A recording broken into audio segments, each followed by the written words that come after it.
E aí, turminha, beleza? Bom dia, boa tarde, boa noite para vocês. Vamos continuar com a aula de corrosão sobre as formas de corrosão. A gente viu na aula passada, foi uma aula síncrona. A gente estava mostrando para vocês as formas de corrosão, as principais formas de corrosão. E aí a gente entrou numa descrição um pouquinho mais detalhada sobre a corrosão atmosférica, que é um tipo de corrosão generalizada ou considerada também uniforme. Eu mostrei para vocês alguns exemplos, alguns ensaios que são feitos também para medir as materiais têm de resistir a esse tipo de corrosão. E vamos continuar a partir do ponto que a gente parou na aula anterior. A corrosão generalizada, a corrosão atmosférica que a gente estava vendo, é um tipo de corrosão generalizada, onde a característica principal desse tipo de corrosão é a reação do material com o meio ambiente no qual ele está inserido, no meio ambiente, no caso, a atmosfera. Então, o próprio nome dessa forma de corrosão já nos diz o que ela significa. É o tipo de corrosão mais comum, é o tipo de corrosão que a gente conhece ao longo da nossa vida, quando a gente observa estruturas metálicas expostas ao meio ambiente, expostas à chuva, expostas ao sol, enfim, expostas ao ar atmosférico. Agora eu vou mostrar para vocês um pouco do mecanismo que essa corrosão acontece. No caso aqui eu estou representando no slide, a gente tem aqui uma interface metálica, a superfície metálica, interface com o ar atmosférico.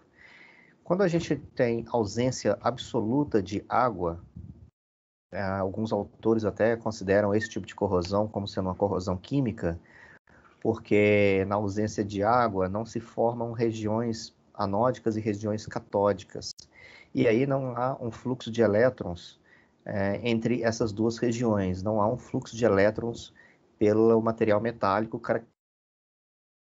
que dá o próprio nome da corrosão eletroquímica. Então, a corrosão dos metais ela vai se processar tendencialmente como uma corrosão eletroquímica, mas na ausência completa de água, estou falando aqui a umidade relativa do ar próxima de zero, a gente está falando aqui de climas desérticos ou até mesmo climas glaciais, e climas artificiais em laboratório a gente também consegue reproduzir esse tipo de corrosão, onde o elétron na superfície do material metálico ele vai reagir diretamente com oxigênio sem ter um fluxo de elétron entre uma região anódica e uma região catódica. Então aqui a gente tem a representação da tendência do material metálico se oxidar, então ele vai reagir liberando elétrons, né? No caso aqui um metal com covalência 2+, liberando 2 elétrons. Mais oxigênio, formando aqui o óxido metálico. O primeiro passo é o metal se oxidar, liberando seus elétrons. Os elétrons que estarão na superfície do material metálico, por efeito de repulsão eletrostática, todos os elétrons que são gerados nessa primeira reação, eles ficam na superfície do material metálico. Esses elétrons na superfície vão encontrar o oxigênio gasoso. O oxigênio gasoso vai receber esse elétron, vai sofrer uma reação de redução, formando oxigênio 2-, e aí a gente, a partir desse ponto, tem na superfície metálica cátions do metal, que gerou o processo corrosivo, e o oxigênio aniônico disponível na superfície. Na superfície de todo o material, quando tem moléculas de água ou de gás, essas moléculas elas ficam aprisionadas na superfície por forças relativamente fracas, não são forças intensas como as reações químicas, mas são forças fracas que, quando é gás preso numa superfície sólida, a gente chama de processo de adsorção. Adsorção com D mesmo, adsorção. Fazendo um pequeno parêntese aqui, se a gente for imaginar uma superfície perfeita metálica, um material metálico, um átomo metálico com coordenação igual a 6, ele teria uma ligação química em cada plano. Então, teria uma ligação química para a esquerda, uma para a direita, uma para baixo, uma para cima, uma para frente, uma para trás. Na superfície metálica, essa ligação química aqui ela é inexistente. Então, o átomo metálico da superfície, ele tem aqui uma posição de coordenação que não tem reação química, que não tem ninguém para poder neutralizar essa tendência dele. Seria um átomo que, com ausência de outra espécie para poder neutralizar essa carga eletrostática que é gerada, e fica aqui um campo em torno desse átomo com forças de atração. Moléculas gasosas vão sentir essa força, vão perceber essa força de atração. Lembrando que nos materiais metálicos a ligação predominante é metálica. A ligação metálica ela é uma ligação característica eletrostáticas fortes, o núcleo atrai a eletrosfera atrai o núcleo, e assim um átomo consegue se aproximar de outro e ficar atraído.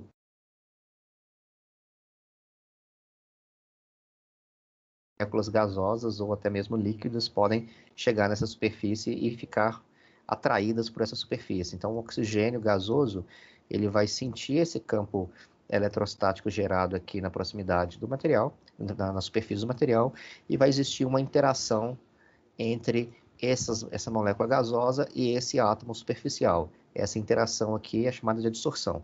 De certa forma, é como se essa molécula de oxigênio estivesse presa na superfície do material metálico.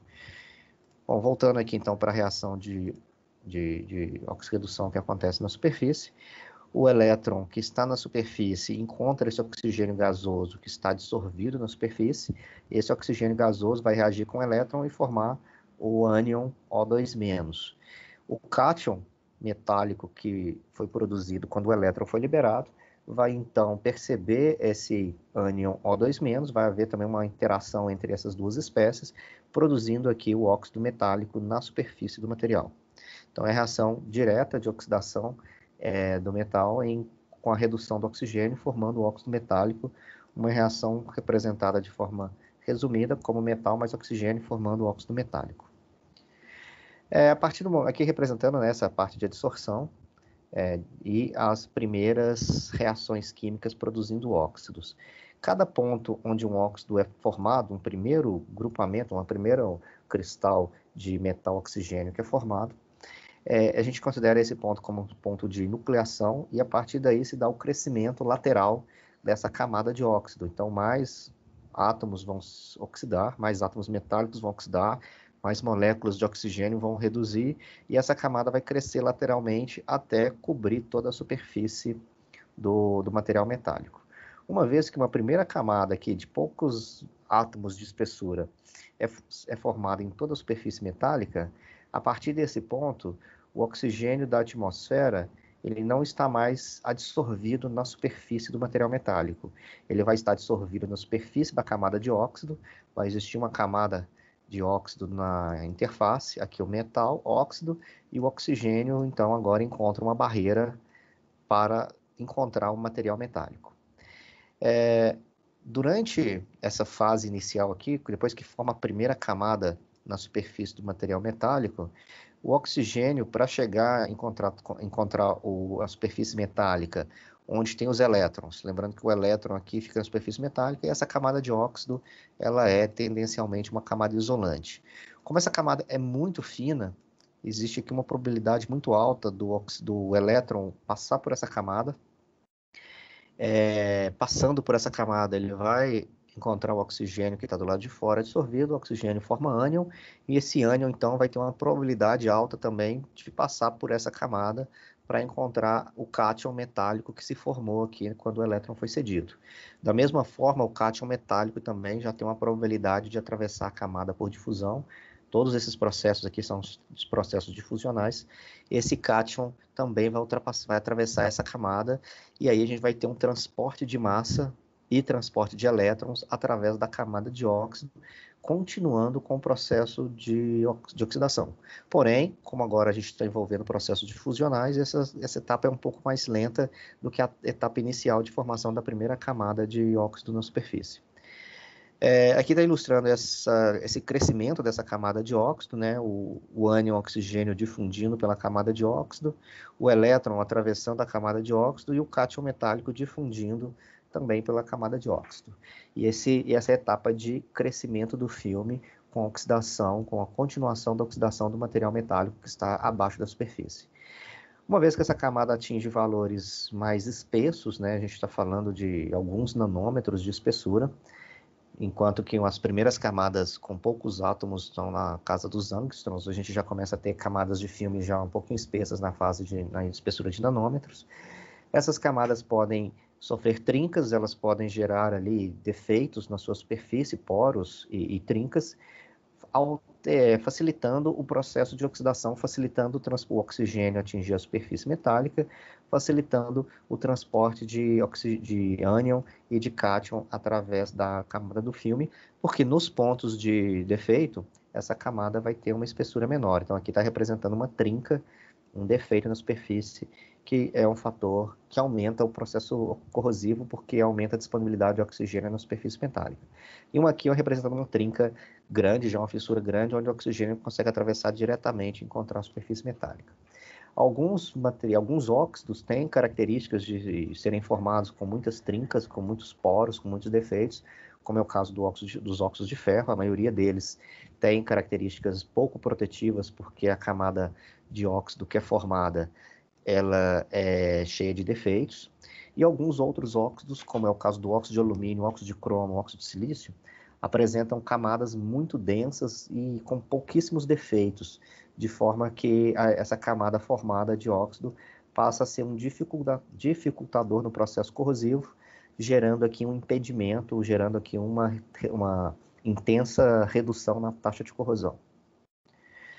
Bom, já uma vez que essa camada está formada, representando essa etapa aqui de crescimento do filme, a gente tem alguns mecanismos envolvidos, né? São mecanismos de transporte de elétrons e transporte de massa através da camada de óxido. Aqui representando o metal, já o óxido formado com uma determinada espessura e o oxigênio da atmosfera. Ainda para essa reação acontecer, o metal precisa inicialmente formar cátion, liberando elétrons, e os elétrons precisam atravessar essa camada de óxido. Só dando uma palhinha aqui para temas das próximas aulas, esse processo de passagem de elétrons, né, esse processo de resistência à passagem de elétrons que os materiais cerâmicos têm como característica típica deles, eles são mais intensos ou menos intensos dependendo do tipo de óxido formado. Existem óxidos que são muito mais resistivos do que outros, e quanto maior for a resistividade desse óxido, mais protetor ele vai se tornar, porque ele vai dificultar a passagem de elétrons através da sua camada. Óxidos que são resistivos, eles têm uma possibilidade maior de passar elétrons pela sua camada, e os óxidos que são considerados semicondutores, então, eles são quase condutores, mostrando aí que existem diferentes taxas, diferentes níveis de resistividade elétrica dos materiais cerâmicos, né, dos óxidos, de alguns óxidos, que são exemplos de materiais cerâmicos. Então, aqui representando esse tipo de situação, a gente tem aqui metal, oxigênio e ar. A primeira etapa é o metal oxidar, depois o elétron atravessa a camada de óxido para que o oxigênio se torne ânion. Esse ânion pode atravessar a camada de óxido com uma taxa de difusão maior do que a passagem do cátion.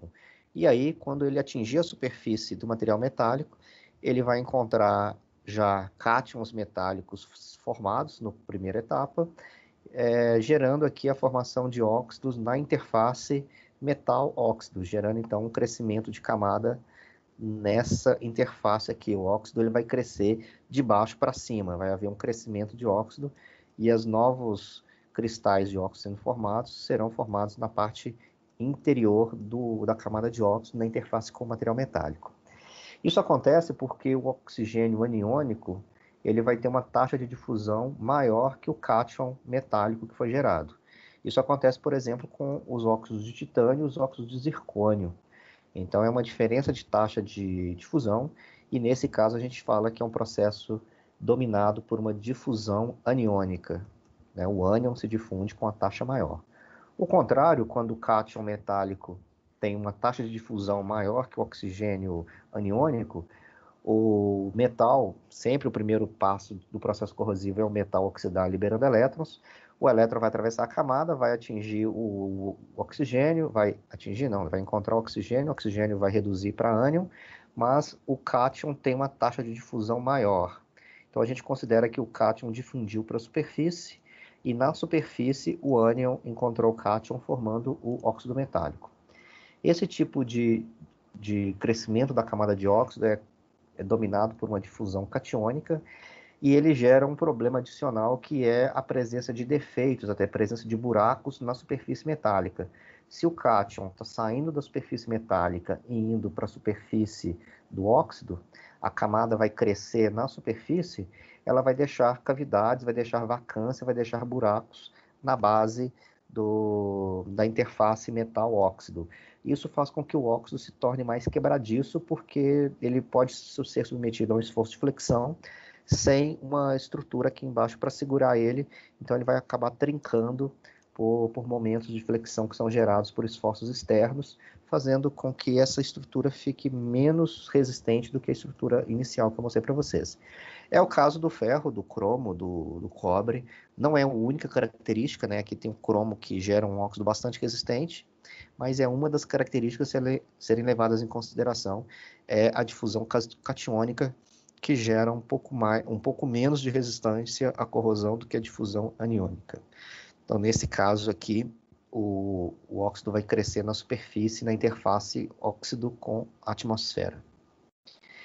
Quando a etapa lenta do processo é a passagem de elétrons, quando essa passagem de elétrons é muito mais lenta do que a difusão catiônica e aniônica, o cátion vai ter tempo de chegar aqui na superfície, ficar aguardando o ânion ser formado.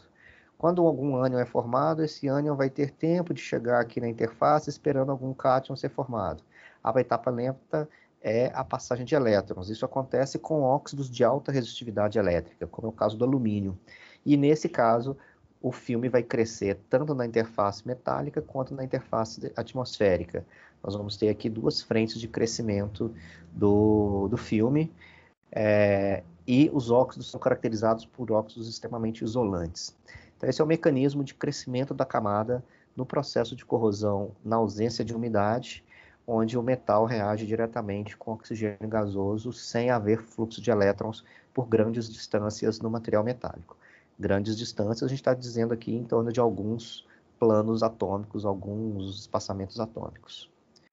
Quando a gente já tem no outro extremo uma atmosfera úmida, podemos considerar uma situação de umidade relativa do ar de 100%, condensação de material líquido na superfície, de eletrólito na superfície, ou até mesmo quando a gente tem o material metálico mergulhado na água. A diferença, em vez de formar óxido da corrosão seca, vai formar hidróxidos, que pode ser considerado como óxido hidratado, e vai haver a formação de regiões anódicas e regiões catódicas, por alguns mecanismos que eu já mostrei para vocês. Um deles é a questão da formação de diferença de potencial entre dois pontos por temperatura, por aeração, por N motivos. Então aqui está representando um material metálico, no caso um vergalhão de ferro imerso na água. Essa questão dele estar imerso na água pode ser uma película que está na superfície do material metálico, umidades acima ali de 30%, 40% já formam películas bastante expressivas, mesmo a gente não percebendo, existe uma película de água na superfície do material, ou de qualquer molécula que tiver na atmosfera, ela vai ficar dissolvida na superfície do material, até um extremo onde começa a condensar, começa a escorrer, quando a umidade já está bem próxima de 100%, começa a escorrer material líquido na superfície dos materiais sólidos. Aqui, representando a formação de uma região anódica, uma região catódica.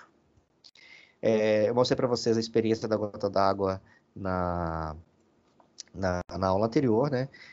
Algumas vezes essa formação de região anódica e região catódica se dá alguns instantes após a formação dos primeiros focos de corrosão. Os primeiros pontos aqui acontecem de forma aleatória, micro-regiões anódicas e catódicas. Depois acontece uma separação bem nítida entre as duas regiões. Aqui representando então o anodo, onde ocorre a geração de elétrons, onde ocorre a oxidação do material ferroso. Um ponto próximo ali dessa superfície se torna o catodo. Os elétrons eles migram de uma região para outra. Aqui acontece um fluxo claro de elétrons através dessa interface. No caso, é considerado uma reação eletrolítica propriamente dita. É possível medir, inclusive, esse fluxo de elétrons.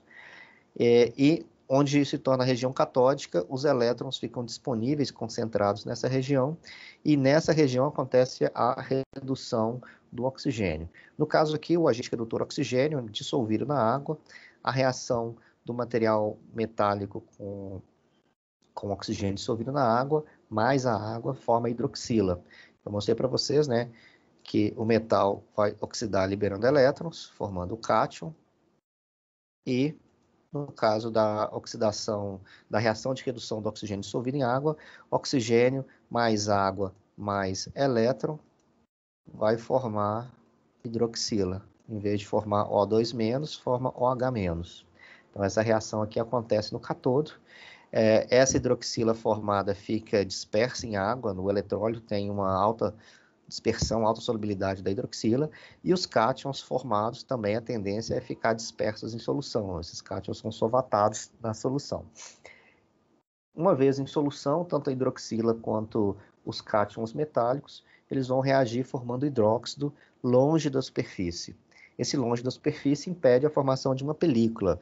Muitas vezes esse hidróxido deposita na superfície por decantação mesmo, mas não chega a se formar um filme denso, maciço, um filme totalmente cheio de água, cheio de moléculas de água misturada nessa formação do filme, e o oxigênio dissolvido na água penetra com grande facilidade nessa camada, de forma que ela não é nada protetora. Então, só representando aqui, né, acontece a formação da hidroxila, existe um movimento entre as espécies iônicas e catiônicas, gerando uma alta taxa de corrosão por não existir nenhum mecanismo que bloqueia tanto a difusão quanto a passagem de elétrons pela camada formada. Bom, na prática, nos materiais que são expostos a atmosferas, elas acontecem, na verdade, em ciclos. São ciclos de corrosão seca, ciclos de corrosão úmida. Na maioria do tempo, a gente está ali no meio termo entre as duas corrosões. Nesse caso, esse misto, ele vai gerar tanto, ora, mecanismos mais próximos da corrosão seca, ora, mecanismos mais próximos da corrosão molhada. Então, aqui estou representando a reação de um metal reagindo com oxigênio e água, formando a hidroxila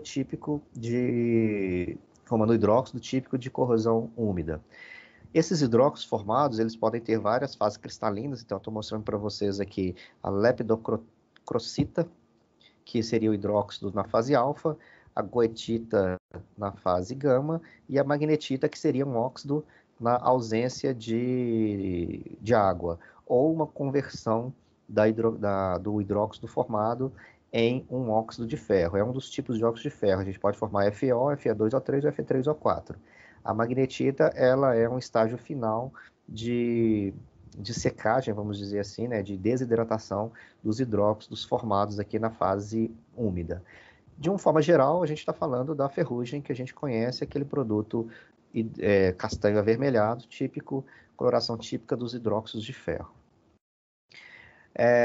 Aqui uma reação de reação do cátion com oxigênio, né, repetindo aqui a formação da ferrugem, e aqui a conversão dessa ferrugem, né, vamos dizer assim, um termo não muito técnico, mas desse hidróxido de ferro, em fases onde a água é mais ausente, esse hidróxido ele se converte aqui, reagindo com outros cátions que continuam sendo formados, ele se converte aqui em magnetita, mostrando essa possibilidade de formação mista, tanto de óxidos quanto de hidróxidos, né?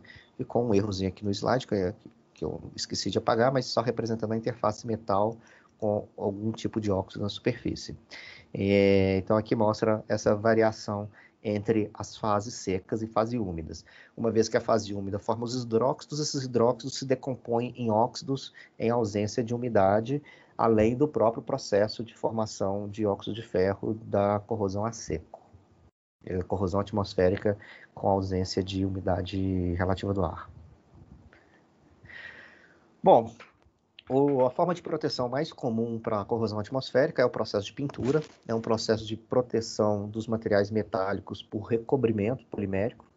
Essa é a forma atualmente mais usada, além dela gerar efeito estético, além de efeito decorativo, ela apresenta também uma boa relação custo-benefício quando a gente diz respeito a uma corrosão atmosférica.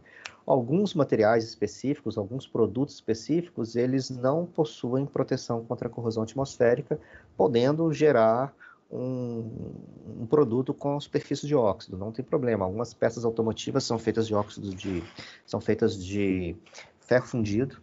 O ferro fundido tem uma taxa de corrosão menor do que os aços e são feitos de materiais mais maciços, né? O produto gerado com ferro fundido, ele tem uma espessura maior, uma massa maior e acaba podendo perder aí alguns milímetros de espessura para o processo corrosivo sem problema. ou mesmo materiais como zinco, alumínio, cobre, ligas de cobre, né, que eles têm uma baixa taxa de corrosão atmosférica, podendo trabalhar durante vários anos, gerando produtos de corrosão na superfície, mas esses produtos não apresentam uma falha na integridade estrutural do componente. Agora, alguns produtos têm um apelo estético muito grande, de forma que eles não podem oxidar de forma nenhuma, e precisam ser protegidos contra a corrosão atmosférica. Com ou sem apelo estético, ele precisa ser protegido para manter esse produto sem corrosão, isento de corrosão durante alguns anos. Eu vou mostrar para vocês um sistema de proteção por pintura que hoje é o processo mais resistente ao processo corrosivo que nós temos, é um processo de proteção multicamada, e ele é muito usado na indústria automotiva, na indústria de eletrodomésticos, como fogão, geladeira, micro-ondas e produtos similares como esses.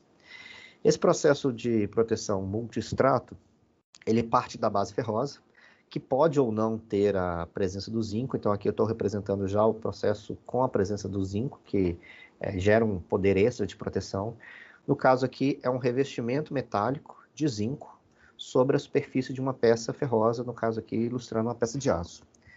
O zinco sobre o aço, ele representa um revestimento metálico com taxa de corrosão muito menor que a do aço. Então ele já gera aqui um processo de proteção por barreira. Ele gera uma barreira física que protege a estrutura metálica, no caso, a estrutura de aço. Além disso, o zinco, vamos imaginar que o zinco possa apresentar um defeito, um furo, um corte, um arranhão, uma ausência de proteção em algum ponto, ele pode vir aqui a apresentar um defeito, representando aqui um arranhão, e esse arranhão pode expor o metal base.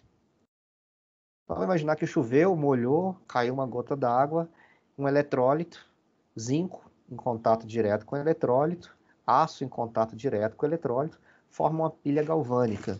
Então eu tenho o eletrólito, contato metálico entre os dois eletrodos, o zinco em contato com o eletrólito e o metal aço em contato com o eletrólito. Formando pilha galvânica, o zinco oxida preferencialmente em relação ao aço. Então, em casos de descontinuidade do revestimento e presença de eletrólito, o zinco age como metal de sacrifício, protegendo o aço, e esse é o segundo benefício que uma peça revestida de zinco possui. Além da barreira física, existe a barreira por formação de pilha galvânica, a proteção por formação de pilha galvânica, quando há contato entre os dois metais e o eletrólito. A terceira forma de proteção que o zinco gera é que o produto de oxidação do zinco, o óxido e o hidróxido de zinco, é pouco solúvel e ele pode ficar na superfície aqui tampando o defeito, gerando aqui uma barreira física, inibindo futuros processos de corrosão. Então são três características que o zinco tem de proteção contra as ligas ferrosas, por isso que ele é mais usado, por isso que ele é bastante empregado como sistema de proteção anticorrosiva. Primeiro, a barreira física. Segundo, proteção por formação de pilha galvânica. E terceiro, os produtos de corrosão são pouco solúveis e acabam depositando na superfície, protegendo a superfície. Esse processo de proteção por formação de pilha galvânica é chamado de proteção catódica galvânica. Ele faz com que o aço se transforme num catodo pela formação de uma pilha galvânica. Bom, então essa presença ou não do zinco metálico como revestimento é opcional. Os sistemas que pretendem gerar uma resistência à corrosão maior utilizam peças pré-zincadas antes do processo de pintura, e sistemas que visam redução de custo com um processo corrosivo um pouquinho menos eficiente não utilizam essa camada de zinco intermediária, tanto faz, ela pode ou não estar presente. Depois é muito comum usar um fosfato tricatiônico ou só fosfato de um único cátion, pode ser fosfato de ferro, fosfato de zinco, fosfato de manganês, fosfato de níquel. É uma deposição de cristais de fosfato na superfície do metal. Tanto o aço quanto o zinco podem sofrer deposição de fosfato.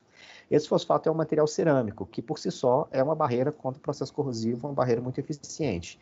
Além do que, no processo de pintura, dependendo da forma, do formato dos cristais de fosfato que são gerados, eles podem aumentar a rugosidade da superfície, aumentar a área disposta da superfície, a área superficial, aumentando a eficiência de ancoragem dos materiais que vierem na superfície aqui como pintura. Então aqui já estão representando três camadas, o aço, o zinco e o fosfato.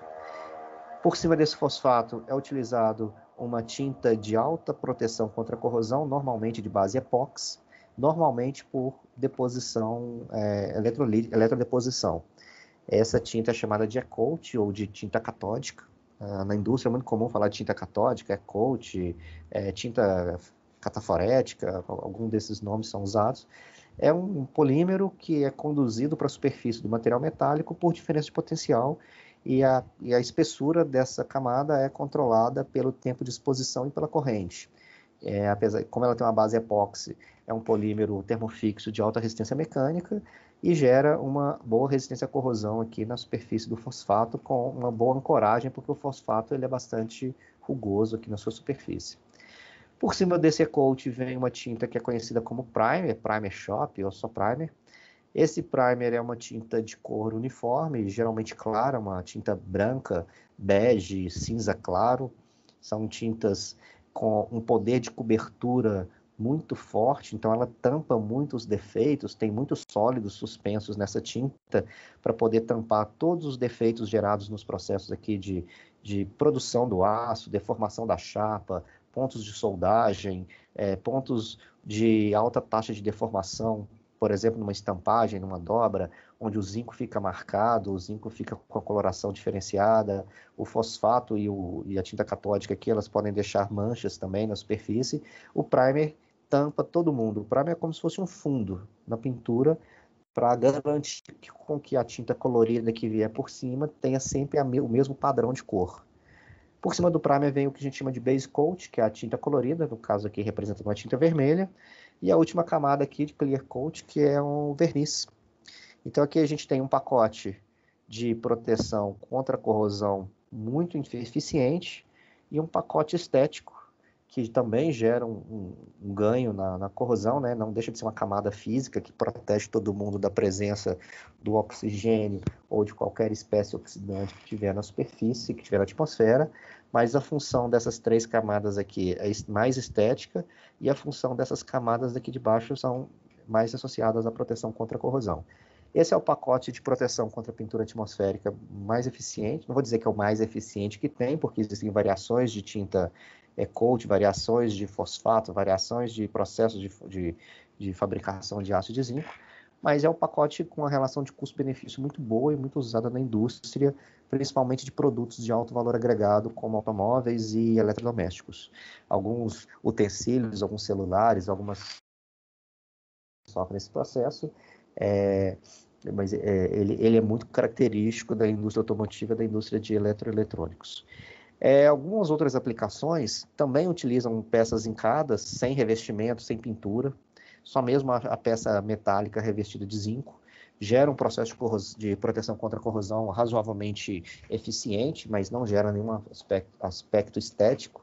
É o caso de porcas, parafusos, dobradiças, algumas peças mais simples, que apresentam a coloração prateada, que é basicamente a cor do zinco.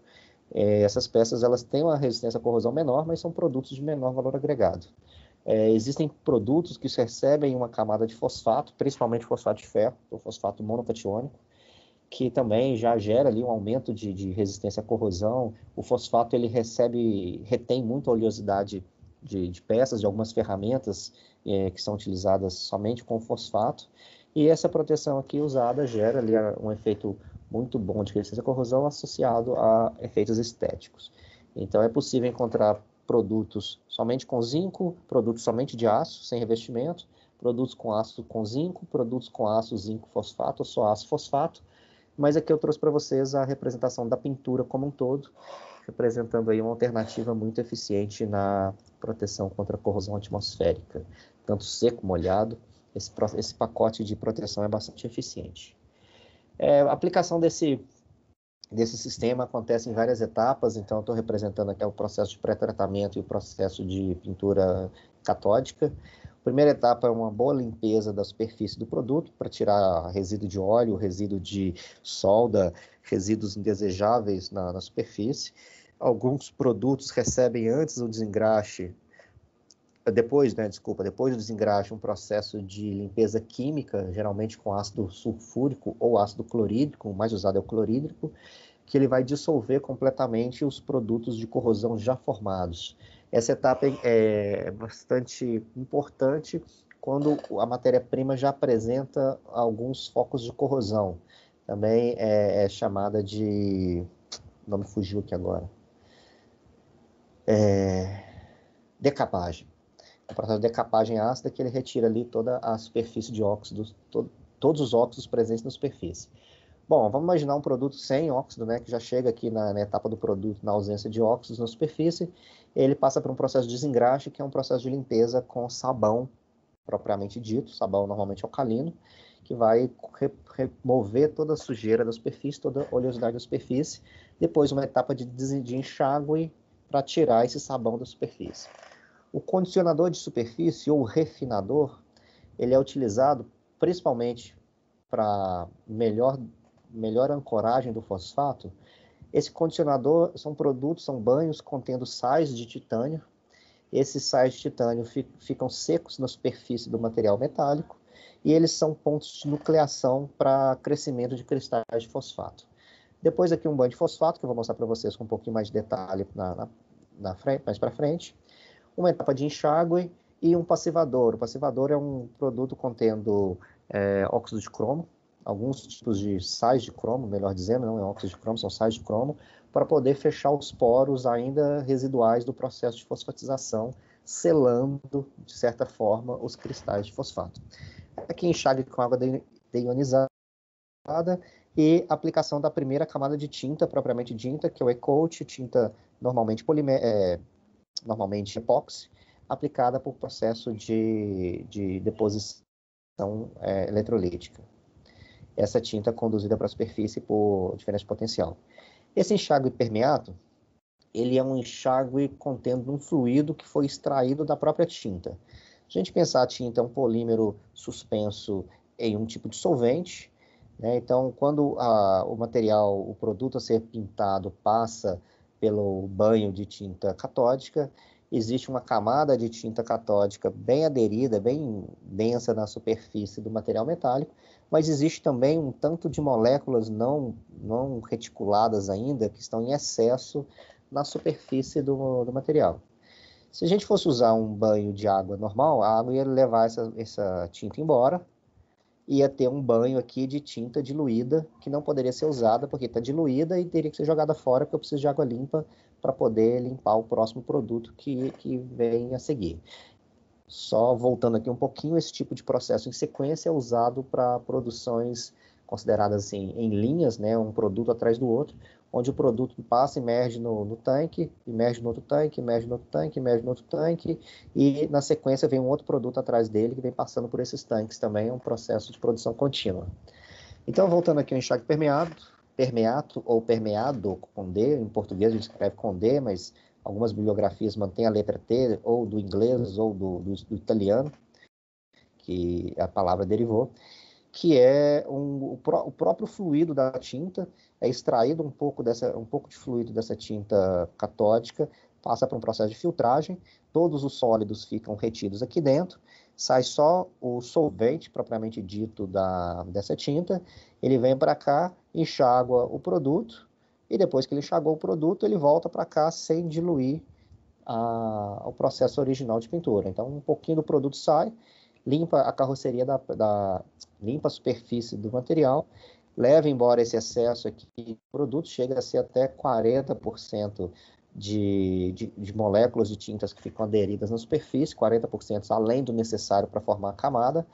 Aqui ele retira esse produto e volta para o tanque original. Então ele reaproveita a tinta que ficou na superfície do material desnecessariamente, sem diluir o banho original, sem gerar aí uma variação na qualidade do produto acabado. Então são duas etapas desse enxágue, na maioria dos casos, para garantir que essa quantidade em excesso de produto de tinta que ficou aderido na superfície seja reaproveitado no processo. E por fim, nessa etapa de pré-tratamento, uma enxágue com água deionizada para remover completamente todo tipo de partículas que ainda estiver na superfície do material. Aqui existe uma perdazinha de tinta que ainda sobra, mas um valor bem menos expressivo do que nessas etapas anteriores.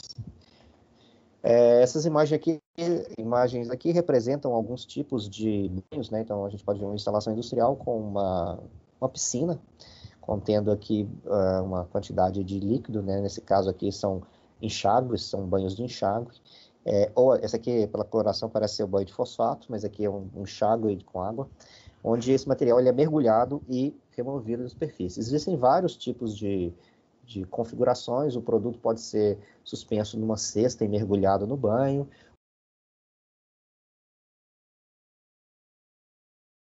ou nesse caso aqui, representando o processo automotivo, onde a carroceria passa e ela é mergulhada por um braço, por um robô, ela mergulha dentro do tanque e depois sai na outra extremidade, deixando ali ou a tinta ou a limpeza da carroceria sendo feita. Eu vou mostrar para vocês aqui daqui a pouquinho um vídeo mostrando esse processo aqui de pintura com fosfato e com a tinta catódica.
Bom, falando um pouquinho sobre fosfato, sobre o processo de fosfatização, é basicamente criar na superfície do material metálico uma camada cerâmica de fosfato, pode ser fosfato de zinco, de manganês, ou zinco de ferro, ou zinco, manganês e níquel, que é um comum usado chamado fosfato tricatiônico.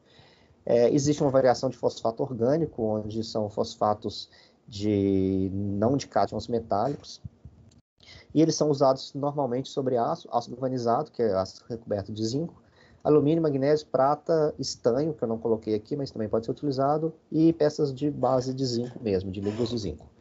Basicamente, esses banhos são banhos de ácido fosfórico, então aqui representando o ácido fosfórico, o material em meios ácidos tende a formar cátions, esses cátions ficam na solução.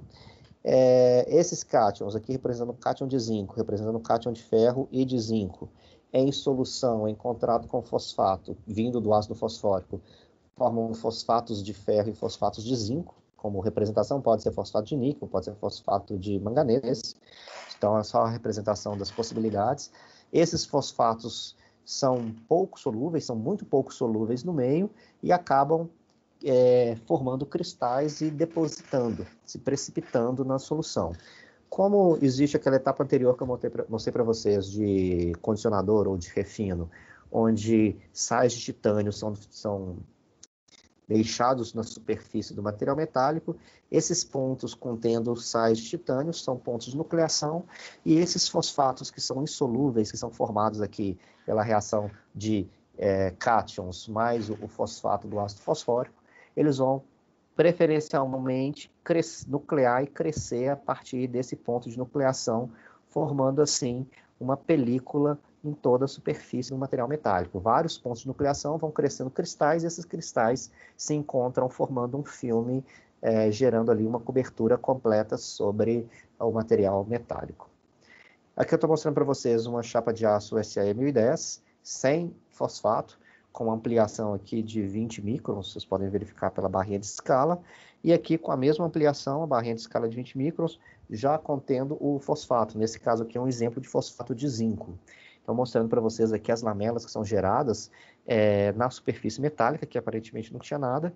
Esse fosfato gera uma camada cerâmica e também um bom ponto de ancoragem. Vocês podem ver pela morfologia deles aqui, que geram diversos pontos de ancoragem para a pintura subsequente poder se ancorar nesses pontos e aumentar a aderência da pintura sobre esse substrato metálico. Como esse substrato cerâmico cresceu sobre um substrato metálico, existem forças atrativas aqui na superfície muito fortes, gerando aqui quase ligações químicas. Né? A gente tem uma superfície contendo um átomo metálico, e aqui na superfície um óxido metálico. Seria basicamente aqui um M, aqui um M, ligado a um oxigênio, ligado aqui por interação muito forte com a superfície metálica, é quase que uma continuidade da estrutura cristalina do metal, mas na superfície aqui já formando uma estrutura mista com oxigênio ligado aqui à superfície metálica. Então existe uma adesão muito forte entre o fosfato e a superfície metálica, e uma ancoragem física muito forte aqui pela morfologia da pintura epóxi que vem por cima aqui desse fosfato. Eu estou dando um exemplo da pintura epóxi, pode ser qualquer outro tipo de pintura sobre fosfato, né? Só um exemplo que eu estou seguindo a linha aqui da pintura automotiva e de eletrodomésticos. Essa imagem aqui mostra o substrato, um corte transversal, né? Aqui o substrato metálico, a interface, os cristais de fosfato de zinco e de níquel que foram gerados, e aqui a superfície externa do material. Esse material foi colocado num teste de corrosão, nós vamos ver esse tipo de ensaio de corrosão mais para frente, é um ensaio de corrosão eletrolítica com curvas de polarização. Aqui está mostrando o potencial em função da corrente, e a gente pode observar que o substrato sozinho, ele tem aqui um aumento da corrente. Lembra quando eu falei da densidade de corrente de troca lá para trás, que eu já até mostrei para vocês essas curvas de polarização, com potenciais mais baixos, estão mostrando que existe um processo corrosivo mais tendencioso do material sem o revestimento. E aqui mostrando dois tipos de fosfato, fosfato de zinco com níquel, fosfato de zinco com nióbio. Não, NB não é nióbio, não, é antimônio, se não me engano. Agora fugiu aqui, mas vou conferir para vocês. Mostrando que existe uma baixa corrente, mesmo com potenciais aqui mais elevados, mostrando que o fosfato tem realmente uma tendência à corrosão bem menos intensa do que o substrato. Bom, uma vez que o material foi submetido ao pré-tratamento com aplicação da tinta por eletrodeposição, o restante do processo de uma indústria automotiva, de indústria de eletrodomésticos, é a pintura convencional. Então aqui a aplicação do primer, antes disso um forno na casa aqui dos 160, 180 graus Celsius para poder curar esse E-coat, que ele foi simplesmente depositado na superfície, mas ele não foi curado, né? A tinta epóxi precisa de um processo de cura. Então aqui um forno para curar a tinta epóxi. A aplicação do primer, normalmente por spray, pode ser automatizado, pode ser manual, mas a aplicação do primer por spray. Forno para curar o primer também, nessa faixa de temperatura, em torno de 180 graus, 160 graus, depende da tecnologia aplicada, depende do produto, que é o substrato. A tinta colorida e o verniz, finalizando aqui com o processo de cura por temperatura. Todos esses processos de cura por temperatura são mais recomendados para produtos de elevada resistência à corrosão do que a cura em temperatura ambiente, porque geram polímeros mais reticulados, polímeros com poder de cobertura e com resistência mecânica superior. Fica até uma dica, né, se vocês tiverem algum veículo e foram algum dia fazer algum tipo de retoque ou repintura, procure empresas que tenham cura por temperatura, que tenham cabines, que tenham fornos para poder, chama de estufa, né, para poder curar a tinta, porque se não tiver, vai aplicar uma tinta que cura a temperatura ambiente e ela tem qualidade inferior às tintas que curam em temperatura mais elevada. Bom, essa aula de hoje é só isso, vou deixar isso para vocês. Na próxima aula nós vamos começar a falar sobre a corrosão galvânica para corrosão uniforme, que a gente já falou da pilha galvânica, já mostrei para vocês aqui o poder de proteção do zinco sobre o aço, então nós vamos simplesmente entrar com um pouquinho mais de detalhe e mostrar alguns exemplos da corrosão galvânica. A aula de hoje a gente encerra aqui, fiquem bem, se cuidem, até a próxima.